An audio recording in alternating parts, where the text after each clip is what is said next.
Welcome to Anonymators Review, a spin-off podcast of my usual Anonymous Animators interviews and discussions, where we talk about movies we just watched and I'm going to give you a quick review and our opinions about it with whichever guest I'd watched the movie with.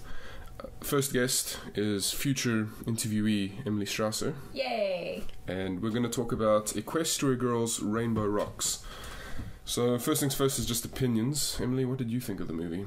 You know, I kind of came in, I didn't have any expectations whatsoever, so that made everything like, whoa, it's pretty and it's fun and I'm actually enjoying this. Yeah, I my opinion's kind of too.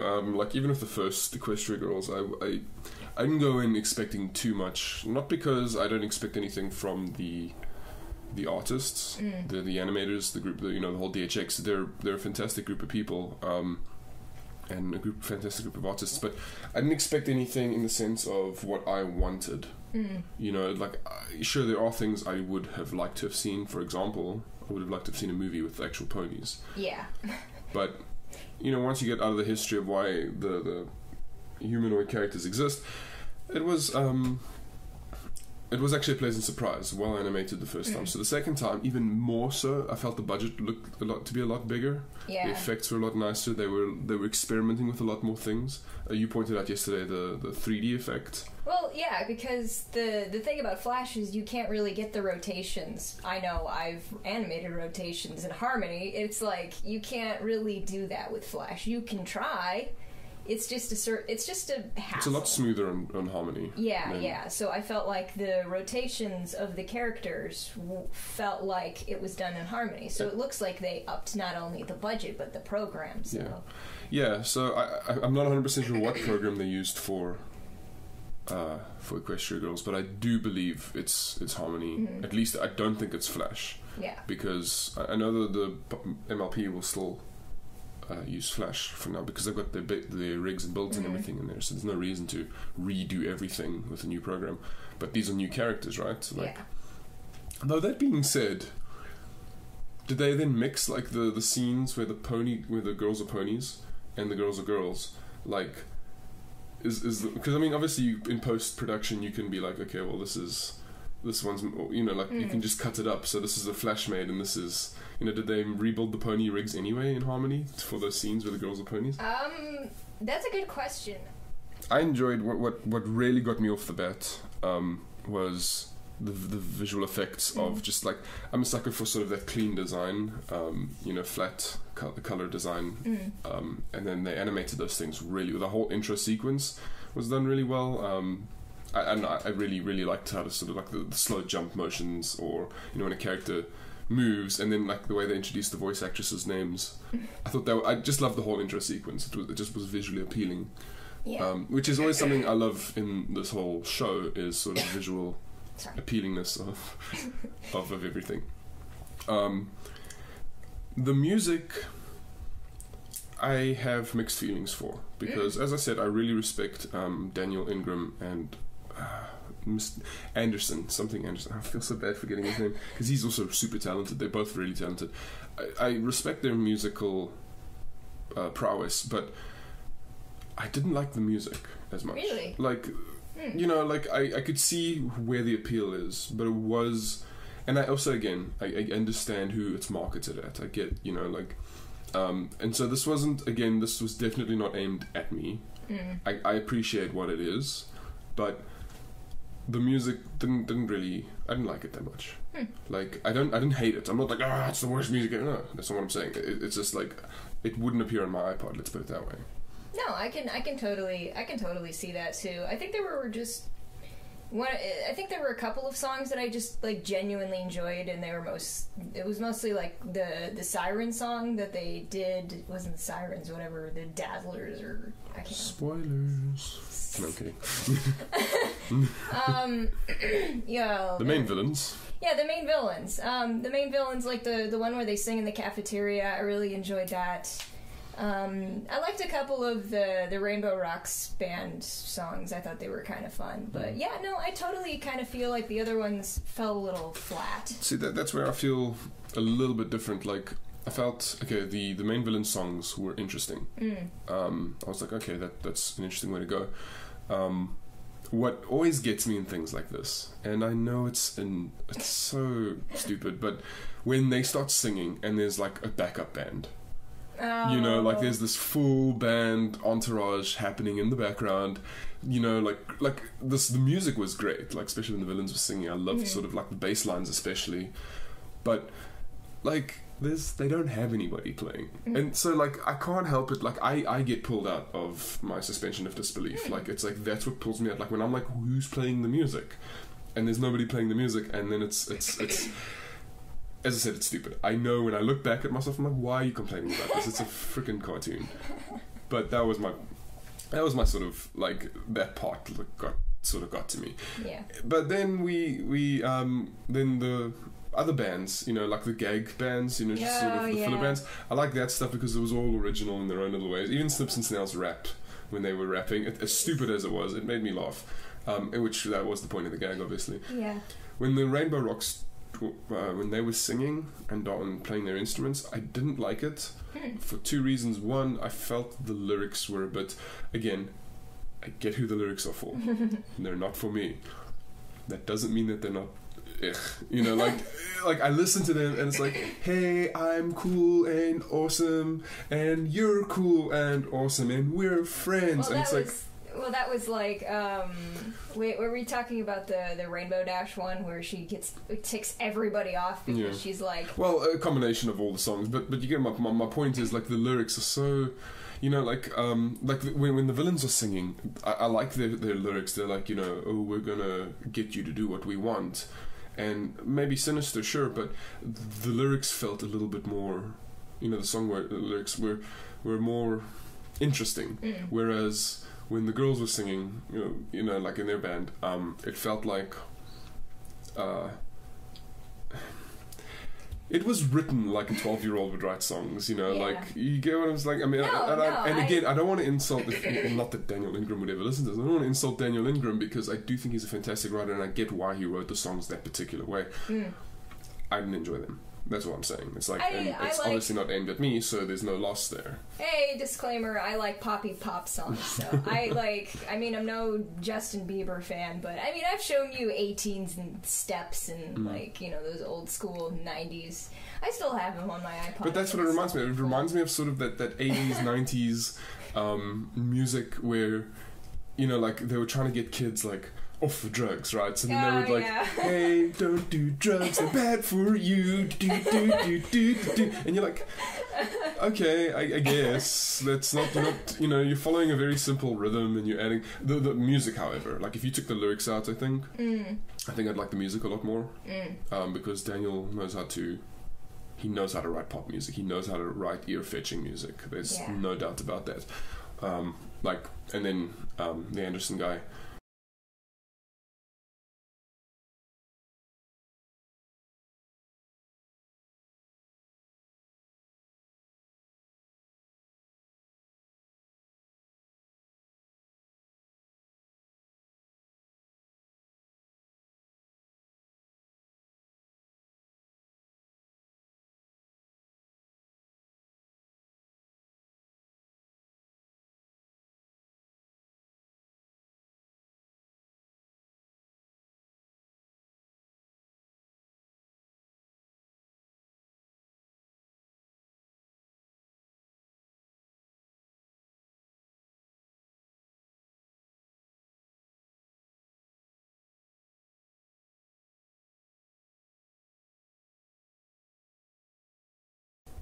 William Anderson. Anderson. Yeah. Okay. So William Anderson, like he's a, you know, like he does most of the background music and stuff. So, you know, like I have nothing but respect for these people. I'm offering just critiques from my point of view of why I didn't like it, or why I think, like, one of the things that always allured me to the show in the beginning, like, especially the first 2 seasons, was sort of this non-talking down to kids. And the music was also so fresh. It was like, even the music back then, it was poppy, but the lyrics were interesting, or, you know, like one of my favorite songs still is Winter Wrap Up, and I just love sort of the theme and the lyrics behind it, and the music works really well. The only part of Winter Wrap Up I don't like is actually Twilight Solo, where she sings and she's like in the end like that. I don't like it. But otherwise, I think it's a really good song, and that can be said for a lot of other songs too. You know, I even like in the season 3 finale when it's just music. One of my favorite songs is A True Friend. I just love because of the build up, you know, and then the way that each character like comes into the song. So I have nothing but respect for this. So that I think my problem lies is like I've seen these amazing songs or heard these amazing songs come before, and then there's not so. It's not amazing. It's just not as amazing as I would have liked it to have been for a movie production. Still had a good time though. So that's the audio. I don't know how you felt about anything. If there's anything else you want to talk about with the audio. Not so much the audio. But we'll talk about the animation, which is what we're here for, really. The animation is it was top notch. Like there is no doubt about that. There was. Especially considering like the limitations, this isn't hand drawn. It's cut out. Yeah, it's cut out animation, and they do such a good job with it. Yeah. Like the whole time I'm sitting there watching, like, oh wow, that's good. That's wow. Like because I mean, okay, you're doing your 3D animation now, but you've done 2D work, and I'm in the industry right now, and we're working on Harmony. And those things, like some of the things I have to do, I get so like flustered because I can't get it done, and they're doing it in this movie. You know, I'm like, oh wow, okay. So I think watching this movie after working a bit in the industry, versus having watched the first movie, just getting into the, like studying. Yeah. There's this level of respect that I've developed. Yeah. Just watching like little animation sequences. You know, that I did not have before, not because I didn't respect or understand animation, but because I didn't know what the animators were going through. Right. And so the show, the movie itself was like, there was just so, I mean, I can't pinpoint anything right now, but, because I mean, we've only watched it once, and I want to watch it again so I can be like, okay, I like this, but there was a lot. There was the way the characters moved, the way the staging worked. There's that one scene where the main villainesses, not that that's a real word, but like where the camera is supposed to, I guess, be trucking around them, and like moving around them, but you can see it's a flat, because obviously it's a flat plane, it's a 2D program, but they made it look like they were rotating, the camera was rotating around them, and they did that so well. I didn't see any clipping. It was, which I have a problem with a lot in the show I'm working on. Like I clip things like continuously, you know, and like so after I do my first 2 runs, I'm like, oh okay, let me just fix these clips, which is easy to fix, but it happens. That on that note too, like I remember there was a part at the end of the scene where the Rainbow Rocks band is performing, and I think it's during the climax, where there's like this rotation going on with the, you know, you see the sides of their faces and then they pan to the front of them for like the 3/4 view. Okay. I don't remember, but I do remember something similar where they were sitting in front of the statue. If you remember, and then the camera pans to the left, and then it's supposed to be like panning and then turning, to get to the other side of the statue, because it's a square-based statue. Yeah. So they pan, and then they get sort of the front view of, I think it was Sunset Shimmer and Fluttershy were sitting on the other side. So I think it was Rainbow Dash in the front. I can't remember. I just remember the pan. The pan was what blew me away. Who cares what the characters were doing? This pan, because it looked like a shift, and it was a proper perspective thing. It was like, you know, like that. Like, yeah, I'm showing you something visually in an audio podcast. But the square moved from sort of a 90-degree front angle to like a 45-degree side angle, but like the perspectives all made sense. It didn't feel weird. I've seen people do that in some shows before, like, you know, like even in internet cartoons, which I know doesn't have the budget, but like I've seen people do that, and you can see that there's multiple layers that are like, you know. Oh yeah, like I've seen those old Flash cartoons where they try to have a square rotating in space, but you can kind of see that a couple of the layers are not really matching up perfectly.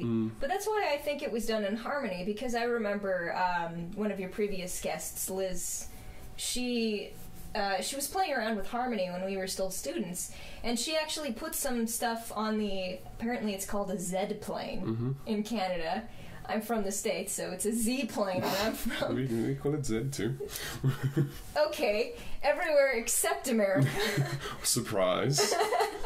But I will admit, I do like the Z because it rhymes with the rest of the alphabet. I think I've told you this before. Right, yeah. But anyway, so she was playing around with putting like a character in the front plane, and then putting a background, like different elements in the background, in like the mid layer and the background layer, and like just turning the camera. And it was like, whoa, you can actually like see that the front levels, the front layers are panning faster than the background layers, which is how it actually works in real life. Yeah. So that's why I think it was done in Harmony, because you can achieve that so much easier in Harmony than you can in Flash. Yeah. And I also think it helps that Harmony does have that sort of fake 3D. Yeah. I mean, it's like, because when you look at the top-down view, when you use your Z-axis? Yes. Just to make listen, guys, she's American. I've got to protect myself. Hey! I don't have oil, but I will adopt her ways. But, from I would use it just to sort of for layering purposes, but I could see how, because I mean, we built that square box once for one of our classes, and that allowed, just by manipulating that box, we could get sort of a similar effect anyway, without sort of things looking like they're shifting around. Yeah. And that's a lot of work, though. Like, even for what it is, it's a lot of work. And if you think about it, they only did it for that one scene, like that particular thing. So I think it was them, A, sort of experimenting to see how it works cinematically, and B, also not really wanting to put all that work into doing it several times. Yeah. But, there was another point I was going to make, too, about, speaking of the animation not really, trying to get away from the clip-out look and looking more like fully animated. There was also another Siren song, the one that I like, that you don't. When they're first singing in the cafeteria, and they're trying to put everyone under their spell, and they're singing a song about putting everyone under their spell, which is kind of ridiculous, but I enjoy it anyway. So there's this one part, I can never remember the name of the main villain. It's like Adagio or something. There's, one is Sonata, one is Aria. And they're named after like music things. I figured maybe one is Adagio. I think Sonata was the main villain. No. Sonata was the one with the blue hair that was kind of the dumb. No, you're right. Aria was the one with the dark Aria. hair. It was very somber. Yeah. Which is funny because Arias tend to be quite somber. I wonder if they did it on purpose. Probably. Anyway. Yeah. Okay, so main villainess. Yeah, the main villain was doing this thing where they were kind of doing this slow rotation thing, and she was doing this thing with her hips where, like I was discussing with you last night about how Mark was so particular, our mutual professor was so particular about hip placement. Like the hips, the hips had to be in a certain angle or else the entire body's off. That kind of thing. Like, I remember he really drilled that into our heads when we were learning animation. And so, but like in Harmony, when we had our student rigs, the only thing that we could really do is there was a layer that was sort of hidden by it was cut out by the rest of the body. You remember, it was masked by the body, and the only thing we had was sort of this curve, this belt curve layer, and that was the only thing, and it was really difficult to animate. But here they have an actual belt, like, on the outside, so there's no, like, you can't really hide anything from the rest. You can't really cut it out from the rest of the body because it's on the top, and it's got, like, the buckle on it. And here they are, they're actually making it do this little wave. I think on the big screen it wasn't completely smooth, like there was a little bit of choppiness to it, or maybe I'm just remembering it wrong, but like I remember that I was just blown away that they actually achieved that. Yeah. Well, those three girls walked and moved and posed like very like not ghostly, but man, there's a word for this. But like they were very sort of like out of the world, not of that world. They moved very sort of like Morticia Adams. Like how she like sort of glides like that. Oh, she sort of stands out from the real world. That's how they moved. I felt like there was this You know, they always sort of swayed, and then they like always had hand on the hip, but like twisted up hip. But as you said, the balance was still there. And yeah, I don't know. I thought they were animated really, really well. Well, it worked. It worked in terms of their character because, spoilers, they are not of that world. Like, yeah. I mean, not the. I mean, of course. It's said like in the first 5 seconds of the movie. Yeah, it's like, here are these 3 girls. They're sitting in a restaurant somewhere, like a burger joint, and you know, there's like this glowy green stuff. Yeah, I wonder if they're real. So like, yeah, no, I thought like. I don't know. Is anything else about animation? Because I want to talk about story. Yeah, we'll get to that in a sec. I can't really think of anything. Yeah, I'm sure this counts as animation. The facial features of the main villain. Did they not stand out to you? Like, the way she smiled, like she was constantly having these big grins. Like, yes. And I'm not saying they were bad. They just stood out. Like, it was like, I'm gonna smile, and then gling, you know, like this big, you know, and then, you know, and it's like there were a couple of, but nobody else was doing it.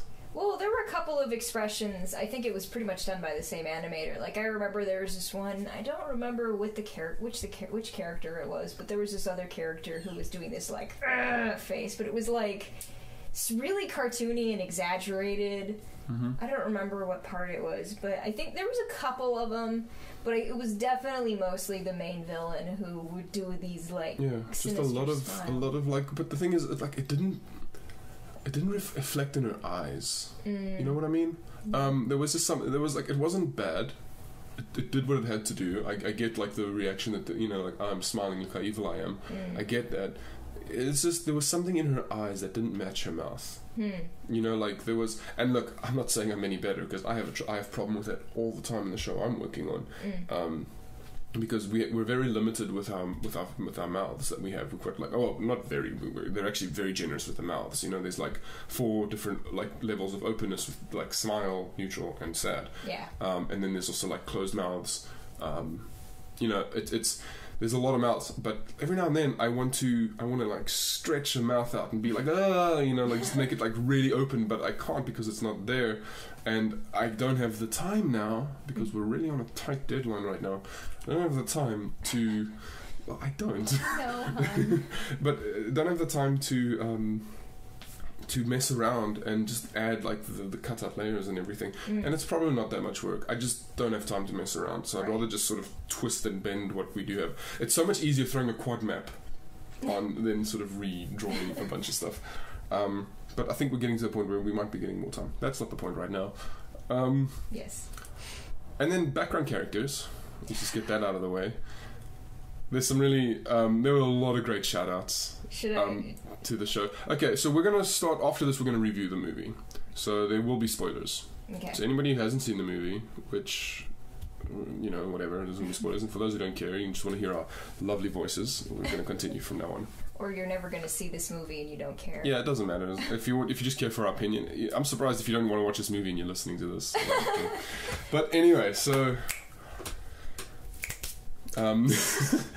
so with the background characters, like, you know, like a lot of the fan call-outs, like because if for a quick history, for those of you who don't know, like the fans adopted naming a lot of the background characters and sort of gave them personalities, and for the most part the DHX studio and the people behind My Little Pony adopted them and sort of referred to their names the fans give, sometimes don't, depends on the character.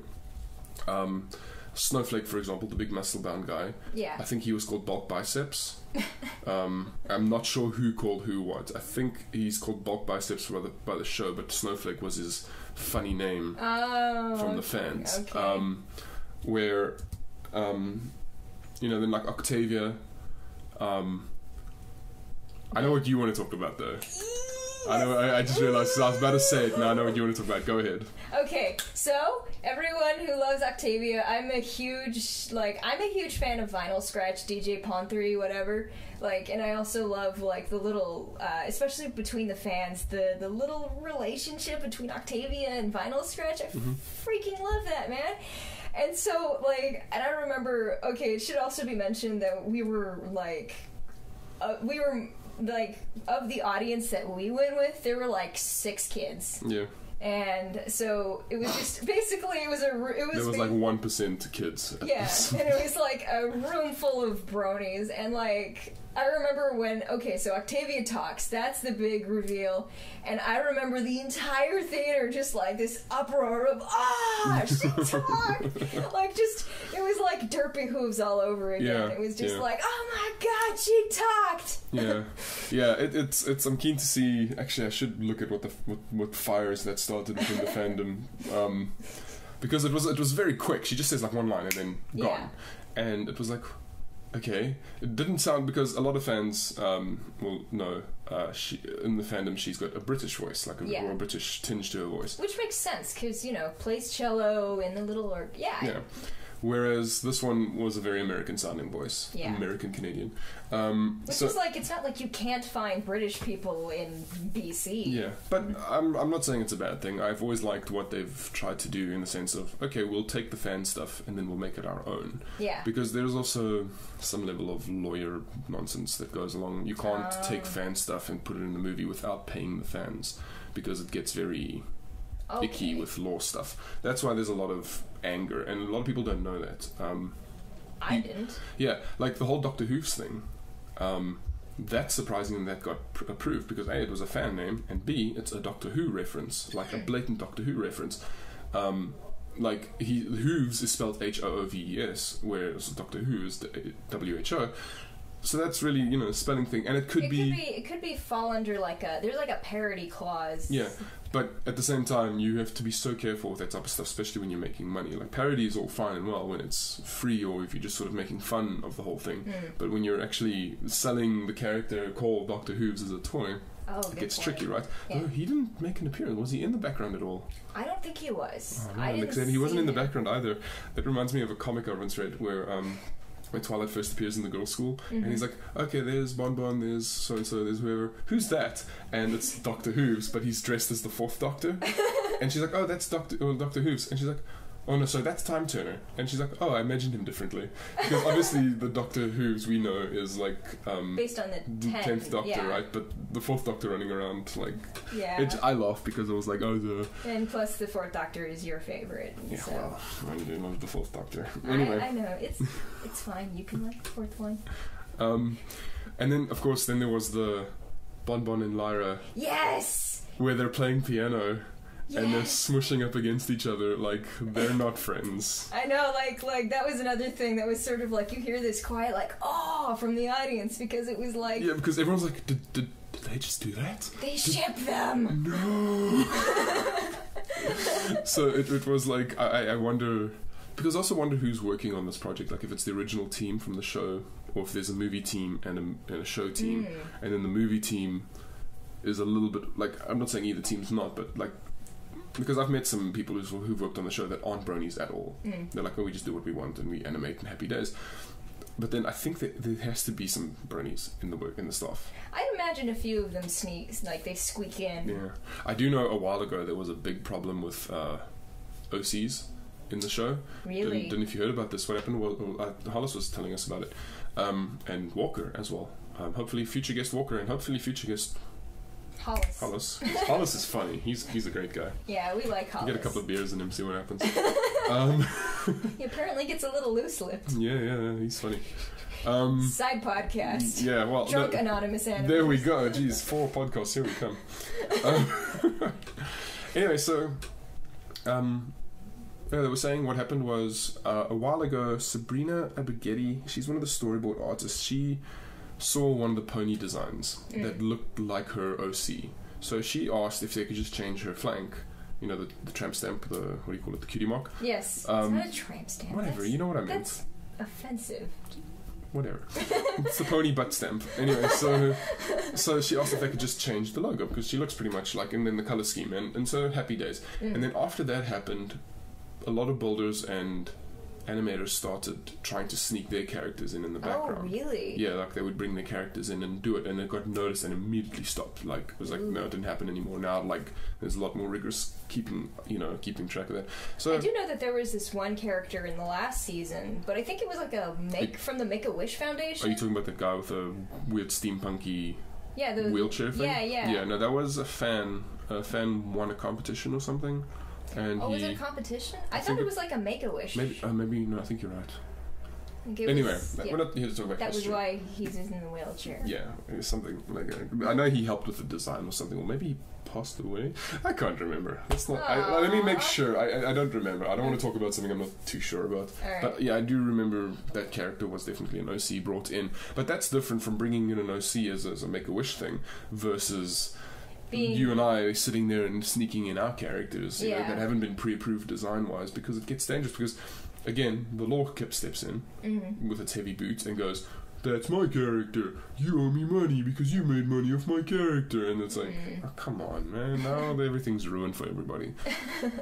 So it just gets tricky. But okay, well, into the story. Yes. Oh, one last thing when it comes to the characters in the background. Snowflake. Bulk Biceps, whatever his name is. I thought they did really good with him. Oh, and Maud, who is currently my favorite BC background character. Maud appearing in that scene in Pinky's kitchen where she needs to feed Boulder. I just loved it. Like, oh, that was so cute. Yeah, because I know Maud has like no personality, but that gives her a personality. Like the whole. So I don't know. I dig her. I love her design, her color scheme. I know it's just grey, but it just works. I just love sort of what they did with Maud. She's my favorite pie. It's a really cute, like, I get what they were trying to do. Like, it's a complete polar opposite from what Pinkie Pie is, and so. But yet they still love each other as sisters, like deeply. No, that's what makes it super cute. So the fact that they had a little shout out to Maud Pie and they had her in that little scene, it was adorable. I approve 100%. Yeah, that was possibly that made me happy. And I do notice Maud is quite popular. Have you noticed a lot of people are shipping her with Trixie? I don't understand. It's a weird thing. And speaking of Trixie, I was so happy that they did that smoke cloud thing with Trixie. Oh, the running gag. Yeah. Like I know that. Look, the second time it happened, I was like, yeah, you didn't have to do it the second time, but I do get the idea behind the running gag. But throw down the puff of smoke. There's smoke everywhere. And then Pinkie Pie, who I just love how she overreacts. Like, because she genuinely reacts to things. She figures out Twilight's spell, right? Yeah. Like, oh, look, this is how you did it. No, I understand magic physics, whatever. and then, like, next one, she's like, oh, Trixie's disappeared! As if there's no magic in the world already. And then it's like, she's just running. Oh, no, there she is. And she's, like, hiding behind the drum kit or running away. Yeah. And I was like, I wanted to laugh out a lot louder than I did. But I held it in, like, I was just like... and then I laugh like how my dad laughs. I don't know. I'll show you later. Okay. My dad does this laugh. It's like this. It's like this sort of thing, and I've started doing it recently. Anyway, so it's okay. I started noticing I've laughed like my mom too, and I'm just like, oh. Well, I love my dad, so it's fun. Well, I love my mom too. So. Story-wise, yes. Let's hop straight into story. We've got a few minutes left, so. Yeah, we've got a few minutes left. So, story-wise, I'm going to have to go through this for editing. Story-wise, the story basically comes down to... There are three sirens from the pony world. Who saw the rainbow blast from the last thing, and they were ooh, there's something special about that school. Mm-hmm.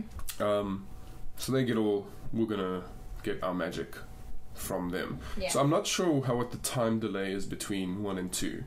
Because why would it take them so long to get to the school? Unless, of course, they were waiting to transfer, if you will. I'd imagine there was at least a few months because there was... Because they fixed the school up, right? Yeah. There was a giant hole in the ground at the school, so... Yeah, there's that, and also there was sort of a character development from Sunset Shimmer from the first to the last. Like, I think that was kind of the other weird nitpick I had, and I have, like, no critiques on how to fix it, and that's what bugs me about it. But, like I kind of felt like there was a huge shift between who Sunset Shimmer was from the first film to who she was in this film. Where it was like Sunset Shimmer was like, oh, I'm super popular and I'm gonna be like out there and up front, and then here she was basically more along the lines of Fluttershy, where she's just in the background, doesn't feel like she has any say in anything.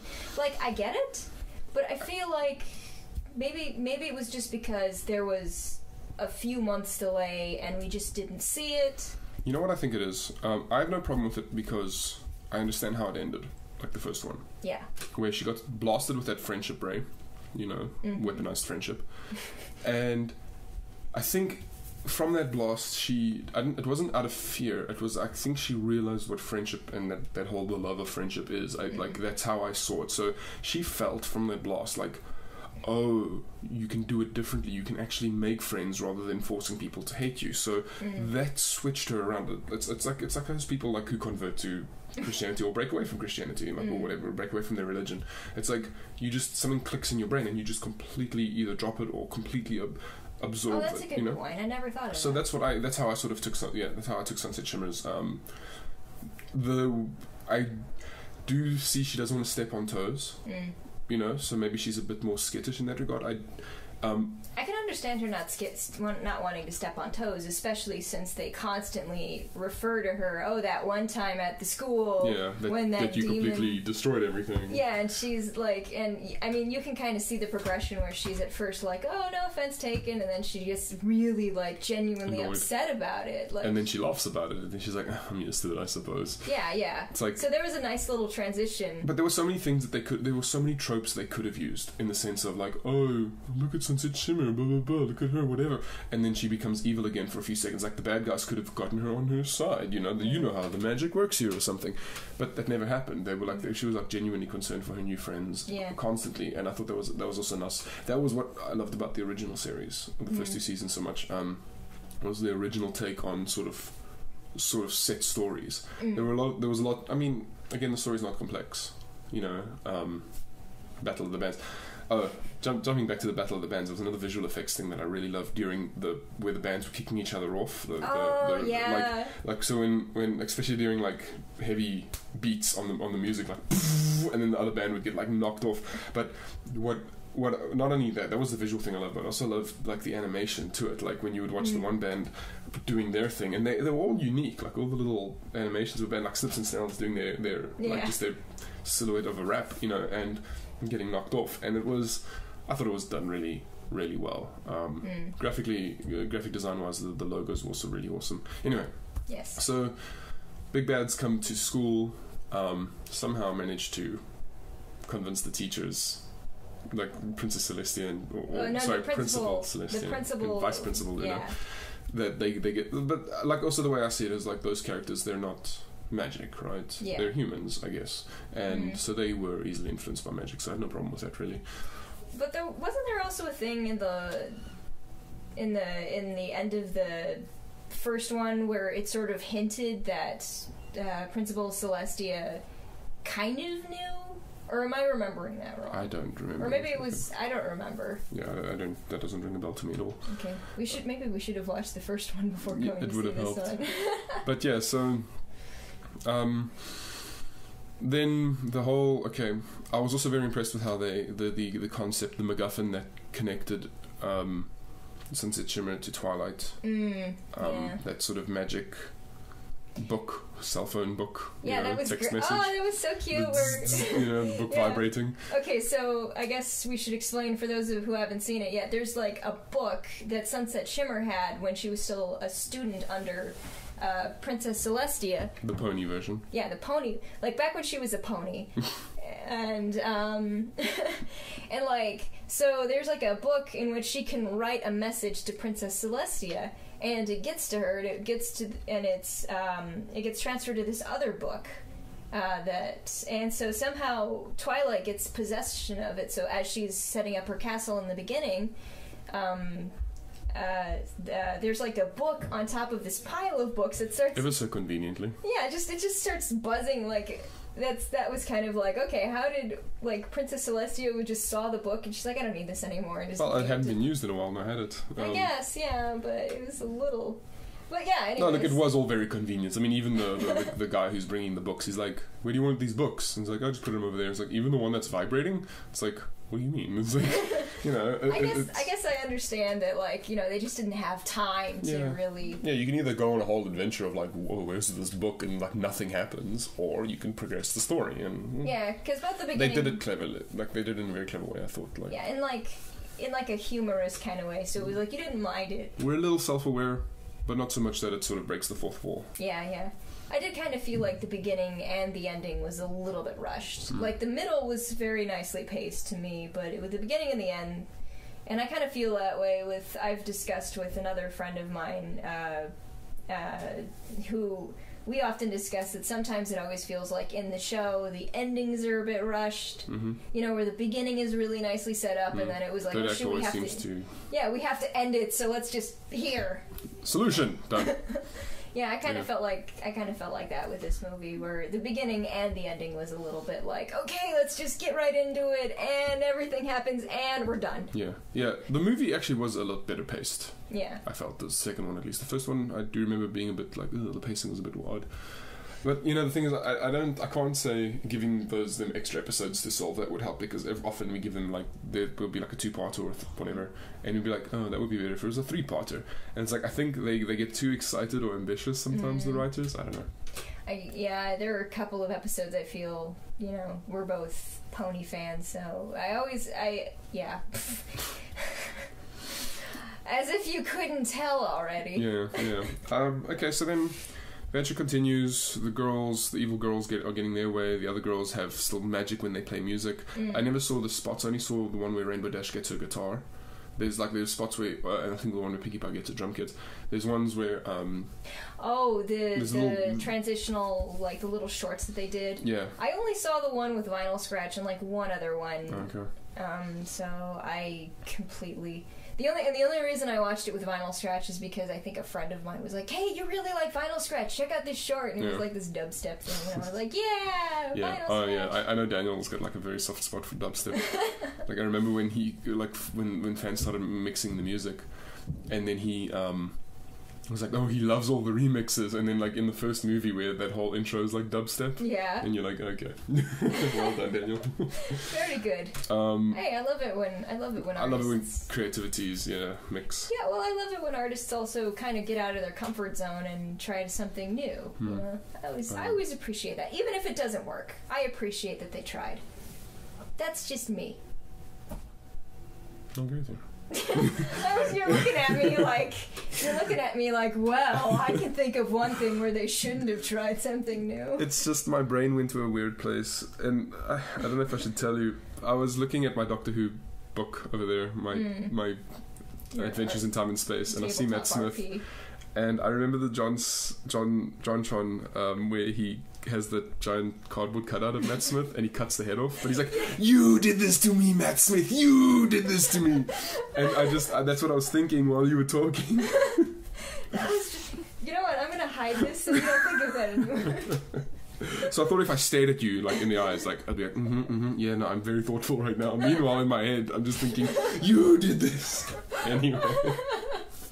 Anyhow, so yeah, back to story. So movie moves on. There's a battle of the bands. I'm just obviously giving a quick summary because if you want to watch the movie, go watch the movie. Yeah.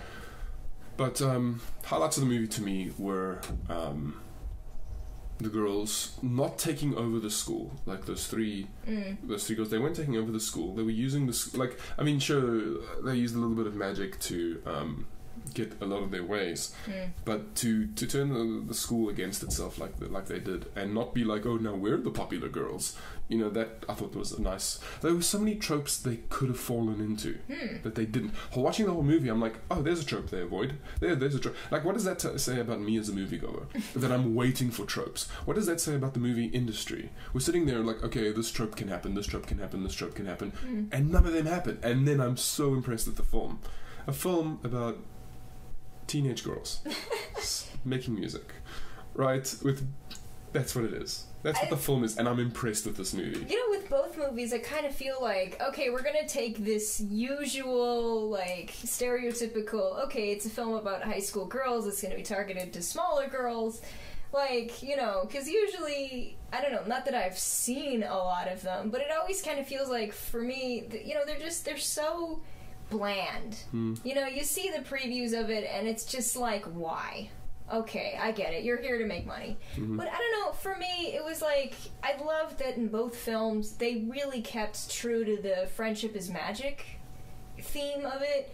I really appreciate that, where they at least, I'm sure there are many bronies. Like, I talked to this guy who, like, he just loathes the very existence of these films. But is he the same guy? Because, I mean, I know in the beginning there were a lot of bronies who were like, we're not going to watch a movie. Because they're humans. It's like, okay, well, then don't watch the movie. I mean, it's like, that's how you vote, right? You vote with your wallet. Right. And it was like, and like I said, I came in with both of these movies. I came in expecting... Which is how the Republicans vote, by the way. Hey-o! Hey! High five. Yeah. Like, topical. And you're not even American. I know. You're not even from this continent. Shh, don't tell them. They'll chase me away. Anyway, it's okay. You're here legally. You have your work permit. Yeah, legally. Okay, anyway, I remember reading this article, too, about the reason why they had to make them humans as, like, Hasbro was trying to compete with Monster High, which is another huge thing right now. It's a weird thing, because to me they could have had like movie specific toys that they could have built on. I do think the reasoning behind it is very it's very corporate. Yeah. But yeah, the idea is Monster High is capitalizing on sort of long skinny girl, those long lanky with the big heads, anime-esque, I guess. Characters, like how the Equestria girls are pretty much designed around. Because those toys are horrible. Those are awful. They look... Because the Monster High toys at least look okay. Yeah. I wouldn't buy them, but, they're okay. I mean, anyway, so, yeah, they wanted to compete on the same grounds. Yeah. And like, I get it, but... I get it, but, I too had a huge problem with it when it came out just because visually they looked weird. Mm-hmm. But, like, I don't know. Especially with so many, like, amazing fan designs that had been out already. And I'm not even talking about, like, the hyper-detailed stuff. Like, so there's some really nice character designs I've seen people... Yeah, like making humans. And I love it when they try to, put them in different races. Like, I've seen, like, kind of a short, fat Asian rarity. It's really cute little design. Or, like, I like Indian rarity, and I'm not talking about Native American. I'm talking about, like... Yeah, I like that one. And then I like Asian Twilight. Yeah, I actually kind of like the Asian Indian Twilight look, personally. That's just me. Oh yeah, no, that one's good too. I mean, there's so many different ones. I love the Muslim Fluttershy with the head wrap. Oh yes. I think that is so cute. Yeah, and it does work because lots of Muslim girls tend to be rather reserved. Yeah, I only knew a few of them. Like I had a few of them in my classes back when I was at the university. So, I didn't get to make friends with any of them because I'm a little bit of a socially awkward person. Just a bit. Hey, I get along well with animators at least. Yeah, so movie moves on. Things happen. Lots of things happen. Stuff happens. The bands practice and play music, and there's a battle, and it's all very interesting. Visually, and it's an entertaining film. Does what it has to do. I mean, the little girls, like, afterwards, when they were, like, the voice actors, two of the voice actors there, and the little girls were, like, so excited. Because the voice actor for Flash Sentry was there watching the movie with us, and he was taking photos with the kids, the 6 kids that were there, out of this whole cinema of... But if you think about it, if it wasn't for the bronies filling up that theatre, there would have been 6 kids and maybe 4 adults watching the movie, right? So... Yeah. So, Yeah, and this is a limited release, too. Like, it's only playing in certain cities, so... Yeah.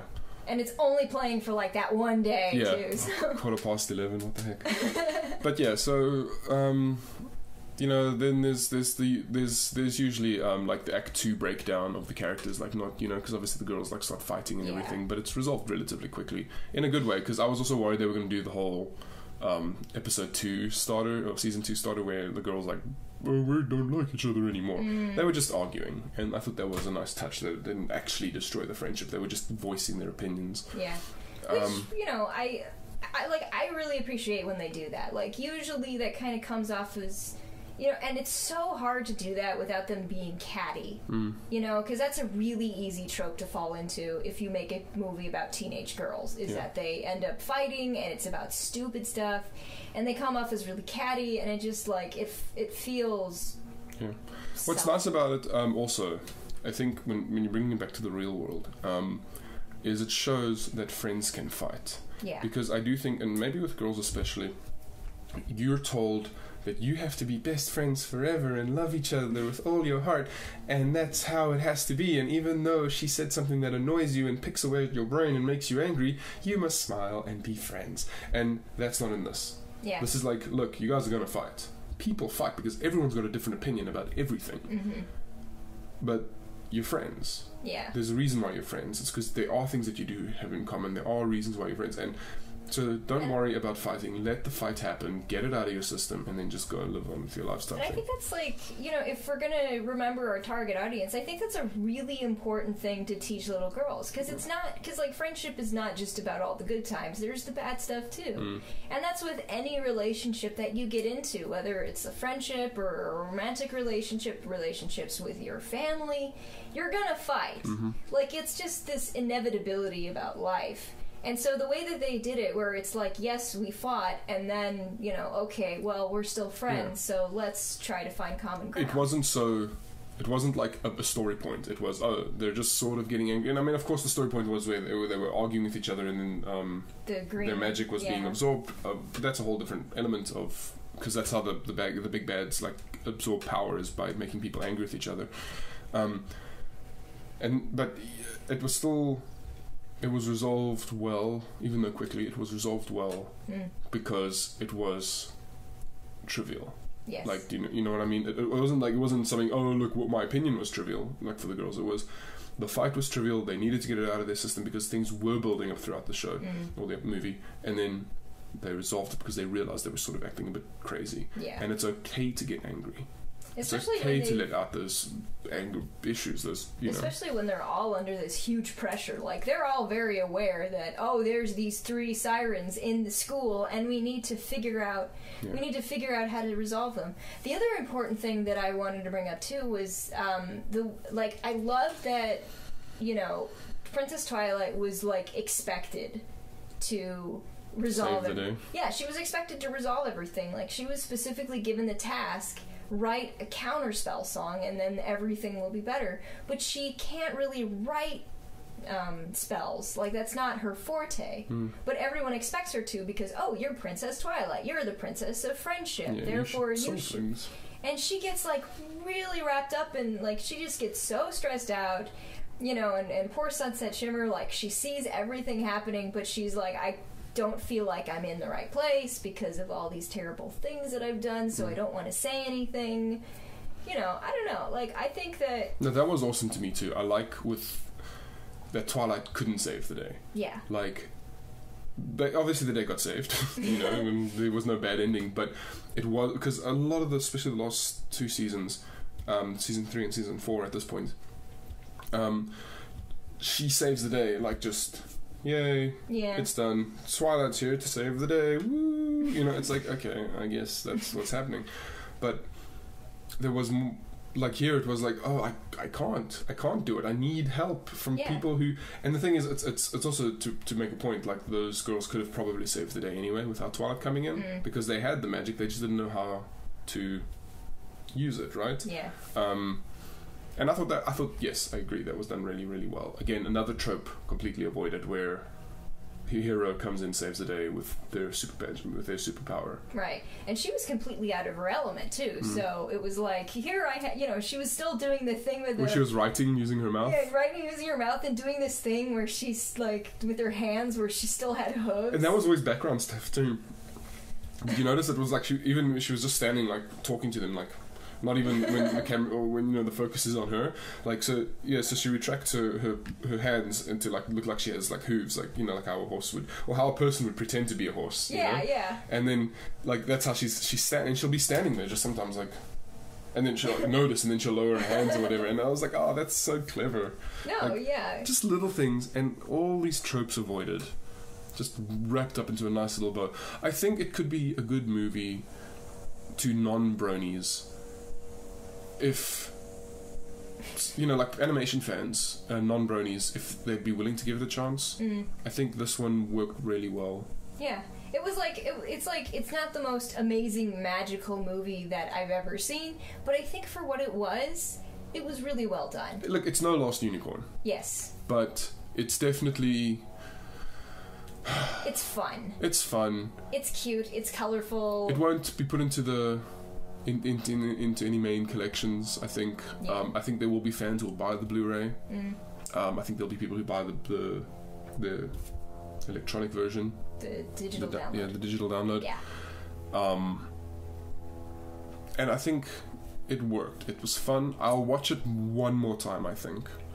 I can watch it, like, the only time I'd watch it an additional time after that is like if a third one comes out, which I think there might be. Yeah. Because spoiler of spoilers, right at the end of the credits there's a Marvel ending. Yes. A nice little Marvel ending which I think is becoming norm in movies now, to get people to get through the freaking credits. Yeah. Which the credits weren't bad either. Yeah. I loved because in the credits there was you know, like designs, like drawings, like really interesting drawings. Yeah. Except for I think it was Pinkie Pie's drawing. Her mouth was really weird. Yeah. But otherwise, there were like these really interesting sketches that I really, really liked of all the different characters, and then like a little bit of animations in between. Thought it was done really, really well.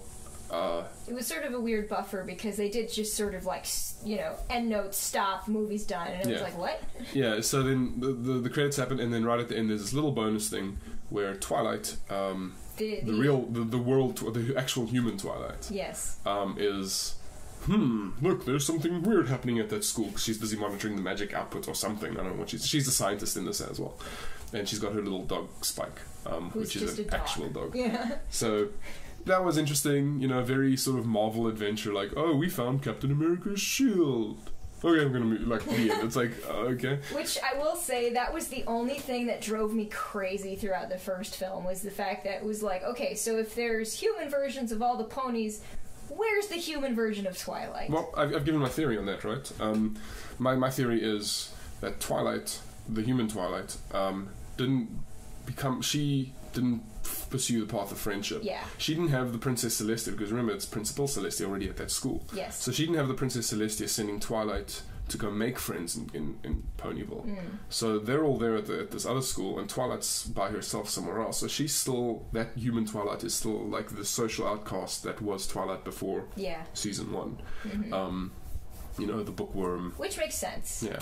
But, like, you know, Though I'm curious where she got Spike then.